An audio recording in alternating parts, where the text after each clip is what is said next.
මේ වීඩියෝ එකෙන් අද අපි ඔයාලට අරගෙන ආවේ සෝයා වලින් හදපු රසම රස අලුව. ඉතින් මේ වගේම ඔයාලා තවමත් අපේ YouTube channel එක subscribe කරලා නැත්නම් දැන්මම පල්ලෙහා තියෙන subscribe button එක ඔබලා ඊට එහා පැත්තේ තියෙන bell icon එක ඔබන්නත් අමතක කරන්න එපා.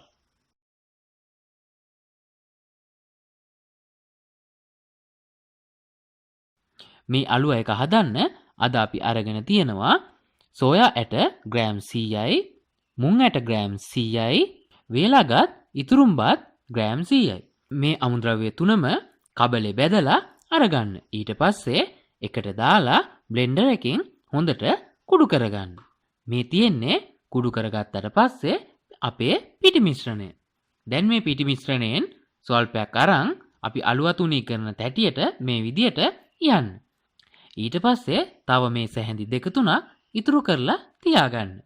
දැන් භාජනයක් අරගෙන එයට සීනි ග්‍රෑම් 100ක් විතර දාගන්න.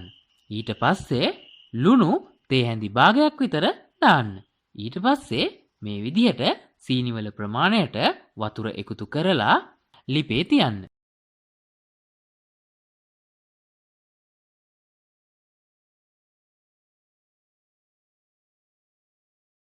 ඊට පස්සේ හොඳින් රත් කරන්න. සීනි ටික දිය වෙලා මේ විදිහට හැන්දෙන් උඩට අරගෙන දානකොට නූලක් වගේ ඇදෙනවා නම් ඒ තමයි හරිම පදම.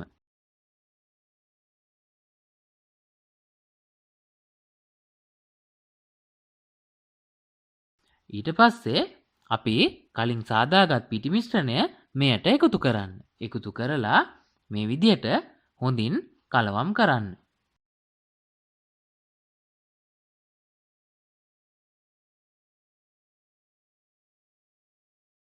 ඔන්න දැන් අපේ අලුව මිශ්‍රණය හදලා ඉවරයි. දැන් මේ අලුව මිශ්‍රණය අපි කලින් සකසාගත් තැටියට දාලා අපි ඉතුරු කරගත්ත පිටි උඩින් ඉහලා හොඳින් තුනී කරගන්න. ඉතින් මේ වගේම ඔයාලා තවමත් අපේ YouTube channel එක subscribe කරලා නැත්නම් දැන්මම පල්ලෙහා තියෙන subscribe button එක ඔබලා ඊට එහා පැත්තේ තියෙන bell icon එක ඔබන්නත් අමතක කරන්න එපා. මේ විදිහට තුනී කරගත්තට පස්සේ ඔයාලා කැමති හැඩයකට මේ අලුව කපා ගන්න. අලුව ටික කපා ගත්තට පස්සේ අලුව ටික ටිකක් ඝන වෙන්න මිනිත්තු 10ක් 15ක් තියන්න. ඔන්න දැන් අපි සෝයා වලින් අලුව හදලා ඉවරයි. ඔයාලත් මේ විදිහට අලුව හදලම බලන්නකො කොච්චර රසද කියලා. ඒ වගේම මේ අලුව ගොඩාක් ගුණයි.